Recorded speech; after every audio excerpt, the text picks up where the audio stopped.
It's the best show in sports today, Off the Record. Professional sports in this day and age is all about revenue and kicking ass. But he did snake him in the back of the head with a damn maple stick. But I think he might end up paying a price for that. Those guys sometimes get you fired up in a crazy sort of way.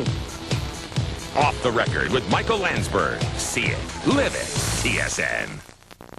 I've come around, guys. I think I'm doing better. John, you're doing a little better, but the Hawks aren't even in the playoffs. Playoffs? What? See, you got to get with the program. We're with the program. You need some Bob. Bob. Let Bob help you. Bob? Mackenzie. One game at a time. Yes! Bob. Need help with the playoffs? Bob McKenzie, your hockey playoff insider. Go Flames!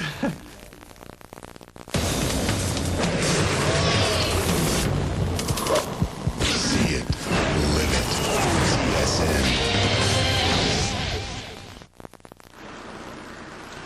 Welcome back to Richmond. They've had to put Speedy Dry all the way around the racetrack in the low groove, somebody dropping fluid. And the jet blower, that's a helicopter jet engine hooked up there to blow the track dry. Speaking of blowing. Yeah, are there blow dryers in the Hollywood Hammond Hotel? No, but there's a lot of wind going on in Wait a there. minute. Is there anybody in the Hollywood Hammond Hotel? Out to eat. That figures. I can't believe it. Normally they get catering in there. Where do you suppose they went to eat?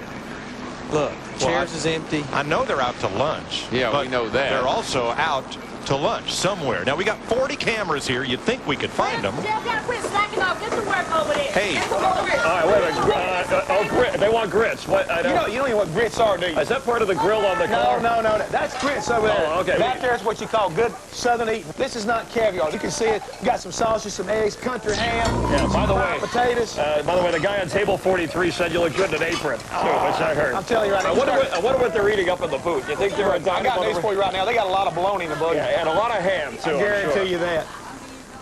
Guys, don't quit your day job, or maybe you ought to, and maybe, I don't know, maybe there's a better future there than television. That's Catfish and his assistant. That's who that is. You know why we call him Catfish? Nope. He can blow up an orange sack. Oh, they're doing a fine job. Cleanup continues, and hopefully we'll be racing when we come back.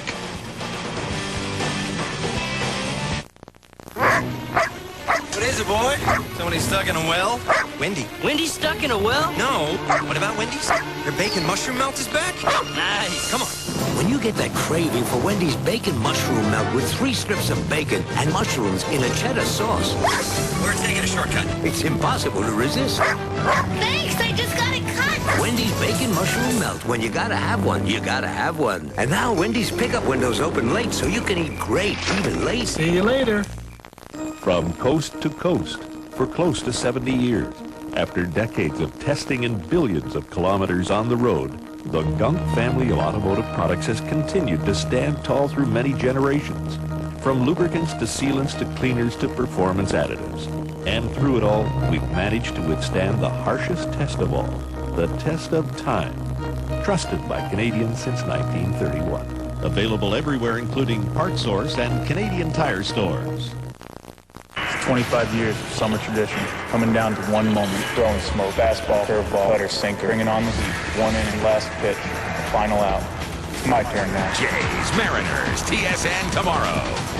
See it, live it, TSN. Hi, I'm Bob McCowan, the host of The Business of Sports on TSN. The NFL, NHL, NBA, Major League Baseball. Who's winning and who's headed for disaster. The Business of Sports. Sunday mornings here on TSN. Sunday mornings, join the team of John Wells and company and get all the extra sports news and information from here in Canada and around the world.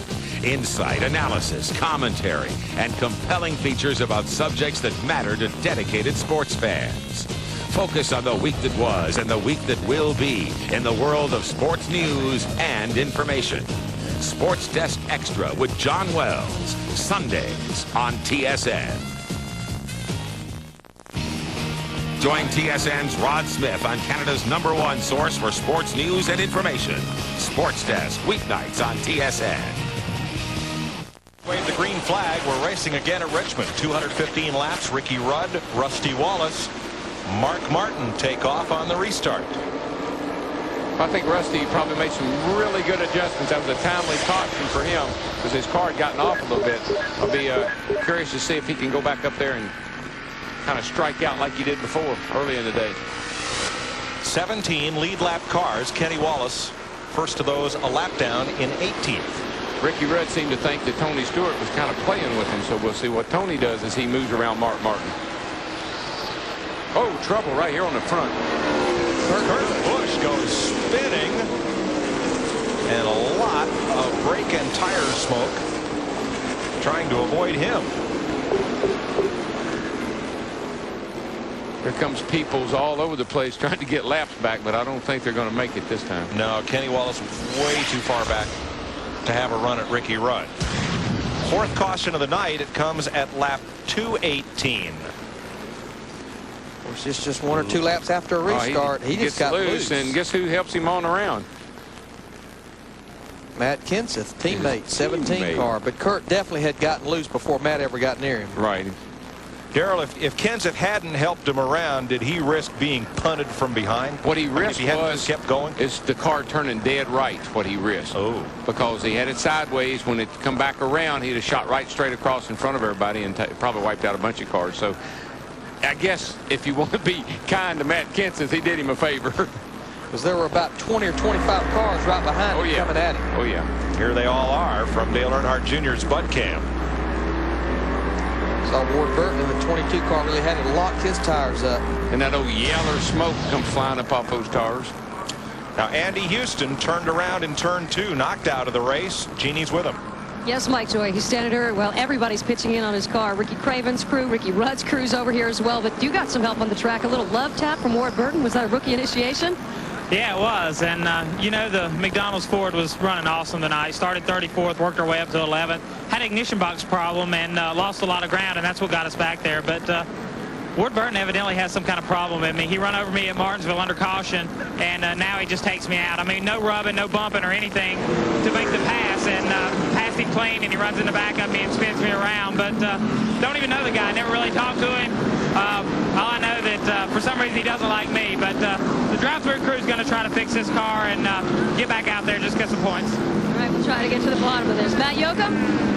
Well, Tony Stewart was the big loser on that last round of pit stops, dropping from 1st to 4th. He's already climbed up 1 spot. He was complaining earlier about his car needing a little more forward bite up off the corner. After that last pit stop, he said his car is a little bit better. It did go up 1 round on the track bar. He had 92 laps on that set of tires. He says the car is still very good, but they had a 17-second change pit stop. Let's go to Steve Burns.